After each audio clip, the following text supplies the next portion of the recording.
In the first week of January, Android boss Hiroshi Lockheimer accused Apple of using peer pressure and bullying as a way to sell products after a Wall Street Journal report revealed how US teens turned Apple's iMessage into a social status symbol that locks Android users out. Lockheimer later clarified, "We are not asking Apple to make iMessage available on Android. We are asking Apple to support the industry standard for modern messaging (RCS) in iMessage, just as they support older SMS and MMS standards." Of course, tech nerds know how much Apple values iMessage thanks to Apple versus Epic lawsuit. Here's the short story of that. Apple executives debated whether to bring iMessage on Android to get an upper hand on Google, considering Google was already ahead in email, maps, browser, and others. Eddie Q, Apple's senior vice president of services, wanted to bring iMessage on Android, but Craig Federighi, senior vice president of software engineering at Apple, shared concerns about iMessage on Android would remove an obstacle to parents choosing Android phones for their kids. If you ask average Apple customer why they use iPhone, you'll get answers like design, brand, camera, and in United States, iMessage. But if you ask Apple tech nerds why they use iPhone, the answer most likely will be Apple ecosystem. iMessage is part of Apple ecosystem, but it's not the only thing. Tech ecosystems are basically how different hardware, software, and services interact with each other seamlessly.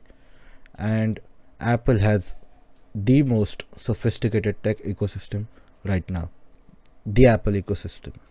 Apple calls their ecosystem continuity. In fact, if you search on Google Apple continuity, you will get a whole web page about this ecosystem. But I'll just describe it simply for you. All you need to create your own Apple ecosystem is an Apple account and an Apple device, starting with the iPhone, which you can accessorize with AirPods and Apple Watch, a Mac for your computer, and Apple TV and HomePod for your smart home devices. Here are some features of Apple ecosystem. You'll find those in continuity website section of Apple. It includes phone, SMS, iMessage, and FaceTime, which you can get on your iPhone, but you can reply on your MacBook or your iMac. It includes a universal clipboard where you can copy something on your iPhone and paste it on your Mac or vice versa, which is really handy for OTP and other stuff. Your wireless Apple earphones or headphones called AirPods can instantly connect to your phone, iPad, Mac. You can also send files from your Apple device to any Apple device nearby, whether it's yours or somebody else's. This feature is called AirDrop. You can unlock your Mac with your Apple Watch. You can scan or create or sign your documents on your iPhone or your iPad and edit them on your iPhone, iPad, or Mac through Apple iCloud account. You don't have Wi-Fi? No issues. With Instant Hotspot, your Mac can remotely activate the personal hotspot on your iPhone when they are near each other. Sidecar lets you extend your workspace using your iPad as a second Mac display. Work in one app while you reference another, or view your main canvas on one display while spreading out your tools and palettes on the other. You can also mirror screens so both display same content, making it perfect for sharing exactly what you see with others. A potential rival. The obvious rival for Apple ecosystem should have been Microsoft. They have dominated computer market for decades by not limiting their operating system to one hardware company. Microsoft started Xbox, a gaming console with additional entertainment options like DVD players and software, because allegedly they didn't like the fact that Sony had started to take over home electronics. But they failed in phones, so Microsoft is not the rival we are looking for. The only one who can rival Apple in tech ecosystems is Google. Well, Google is not the only one who can make hardware for Google software and services. It is still possible to create a Google ecosystem as most of Apple ecosystem requires simple stuff like Wi-Fi, Bluetooth, hotspot, GPS, and one common account to sign in on all of the devices and software. So you start with an Android phone, any brand of your choice, preferably Google or Samsung, but any brand will do. You get Google smart speakers and Google TV, which is either a streaming stick that Chromecast that have, or any smart TV with Android. These are solid choices, but then it gets a little wacky. First, Google recently released an updated version of Wear OS after acquiring Fitbit and collaborating with Samsung. We don't know how much it improved or how it compares to Apple Watch, because if it was better than Apple Watch, every tech channel out there would have made a video about it, calling it the Apple Watch killer and what. Maybe it will catch up to Apple Watch soon in the future. But what about computers? Well, you have plenty of hardware choices for Google ecosystem computers. For laptops, you have the options between Chromebooks, Windows, or GNU/Linux laptops. And on desktops, you can use Windows and GNU/Linux. Chromebooks are closest when it comes to ecosystem features, but they lack in power. So basically anything beyond like internet and office software, which is Google Workspace, multimedia consumption, you're going to need a different operating system. The second option is Windows. Windows 11 requires you to use a Microsoft account. So the whole Google ecosystem is polluted. Well, but on the positive side, you can download Google Chrome and set up all of your Google services on PC as web apps. You can install Google Drive client for Windows. And soon, you will be able to install Google Play games on your Windows. A lot of people have installed Google Play Store on their Windows 11 PC, although not in an official way. Google has also promised to bring Nearby Share and Fast Pair, which are Google's alternatives to AirDrop and pairing features of AirPods respectively. But they are bringing those features to Windows via hardware manufacturer rather than just collaborating with Microsoft. So these features are not going to be available on all Windows machines. The third option is GNU/Linux. Just use GNOME desktop environment on your Linux distribution and go to settings in online accounts and connect your Google account. Download Google Chrome and you're good to go. See, this is the exact issue. Google doesn't have a proper macOS rival. Google has Chromebook, which is good if you're average user, but if you really want powerful stuff on your laptop or your desktop, Chromebook is not it. What if there was an option? Why hasn't Google embraced computers like Microsoft and Apple? Google has embraced web computing, unlike Microsoft and Apple, who have hybrid computing via cross-platform apps. Consider the third option we just talked about. What if there was a Linux distribution by Google? No, not Chrome OS, but a proper one. Let's call it Google Desktop Linux. Google is optimizing Android for big screens with Android 12L. So with Google Chrome, Android 12L and Google Play Store, basic computing is covered. Although Google should make their apps proper desktop apps like Microsoft and Apple, instead of like web apps with Google Chrome. Keep the web apps for Chrome OS, Windows and Mac OS. Have proper desktop apps for Google Desktop Linux. Gaming has improved on Linux thanks to Steam Proton by Valve. In high-end computing, Linux is catching up to Windows on gaming, except for online multiplayer games with anti-cheat DRM software. On the high end, gaming is almost covered, and over time, game developers can create their games native for Linux. So all Google has to do is to either acquire Valve, which is for Google it's going to be easy, or they can just clone Steam Proton and make it work that way. Well, what about professional apps? And OS distribution. Well, that's where Linux falls apart, but this is where Google would come in.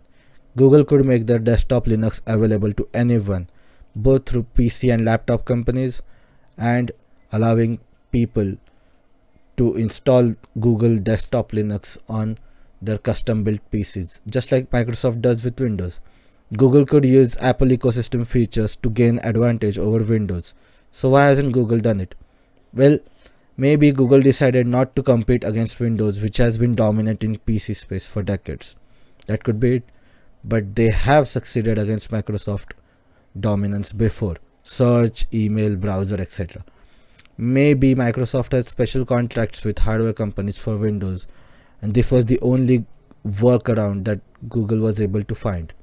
Maybe Google thought everything would eventually be on the web and computers would just become like terminals to access the web. I don't know why they decided to go with web apps, but here's the thing: Google Desktop Linux would change Google's entire computing strategy, which is not possible under current CEO because he is known for his works like Chrome and Chrome OS. And ask yourself this: would you be comfortable with a targeted advertising company that has a mobile operating system with the market share of 3 to 4 times that of Apple to replace Microsoft Windows and have desktop OS market share 3 or 4 times that of Apple? Would you be okay with this weird corporate bastardization of Linux and free and open source software? Well, if you don't want that, or you can't wait until Google changes their PC strategy, well, till that time, you can create your own tech ecosystem. Here's how: a custom ecosystem. You will need a Google account and a Microsoft account. Make sure whatever apps you use are cross-platform. That is, they work on Android, Windows, and web at the very least, and maybe even GNU/Linux. Google Workspace or Microsoft 365 will essentially give you all of the handoff and continuity features. The AirDrop alternative is kind of complicated. Google introduced a new feature for Android phones called Nearby Share, which is basically AirDrop for Android. It works with all Android phones, but it will work properly only with Chrome OS, not Windows, Mac OS, or GNU/Linux. Google has announced that they will bring Nearby Share to Windows, but they are going to partner with hardware companies instead of just working with Microsoft. So it's not a universal solution.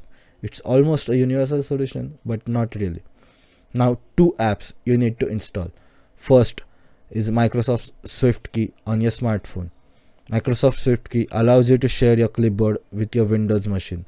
Just download it, sign in with your Microsoft account, follow any guide on the internet to set up the clipboard sync, and now you will have Universal Clipboard. The next app you will need to download is KDE Connect. KDE Connect does so many things. It allows you to receive notifications and reply to text messages from your computer. It allows you to share files wirelessly from your phone to your computer. KDE Connect also works with both Android and iPhone. It works with Windows, Mac OS, and GNU/Linux. So any phone with any computer, just both of them need this app paired with each other. KDE Connect also allows you to control any multimedia on your PC with your phone. It can share a clipboard, but you have to click a button instead of doing it like Apple devices who do it automatically. What about smart home devices? Well, you can use Google Nest and Google TV devices, or you can use Amazon Echo and Fire TV devices. For the latter, you will need an Amazon account. Alexa will work on PCs and Windows laptops in limited ways, while Google Assistant is officially available for Chromebooks only.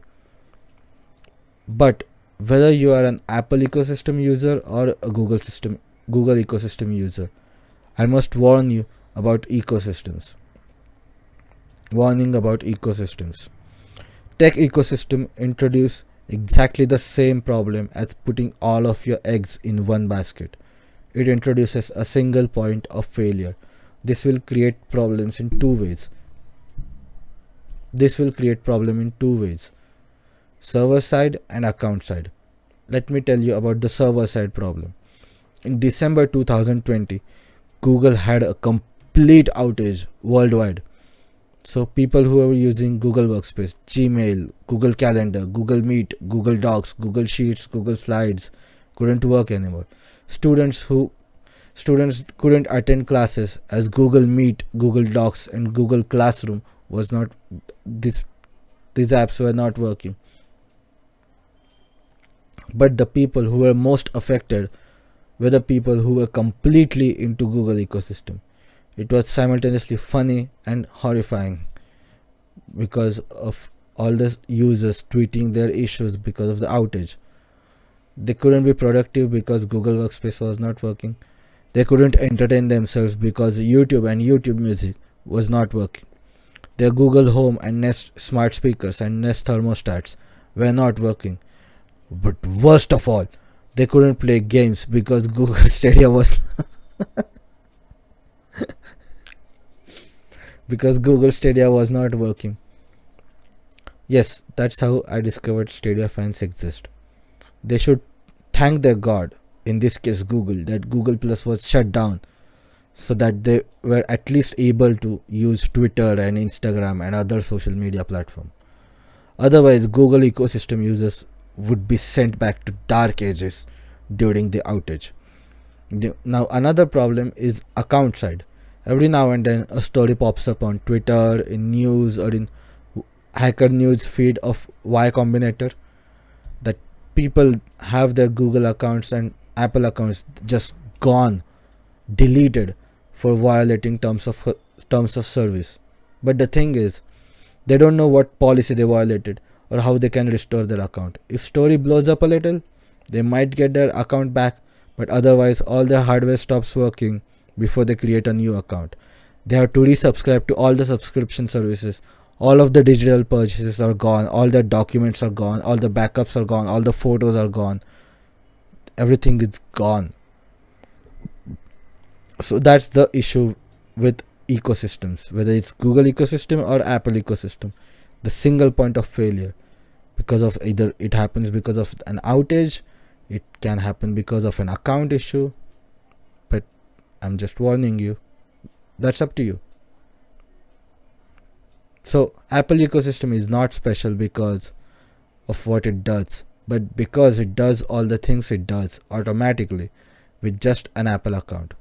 Of course, you can set up your custom ecosystem yourself, or if you really want a tech ecosystem, you can just buy Apple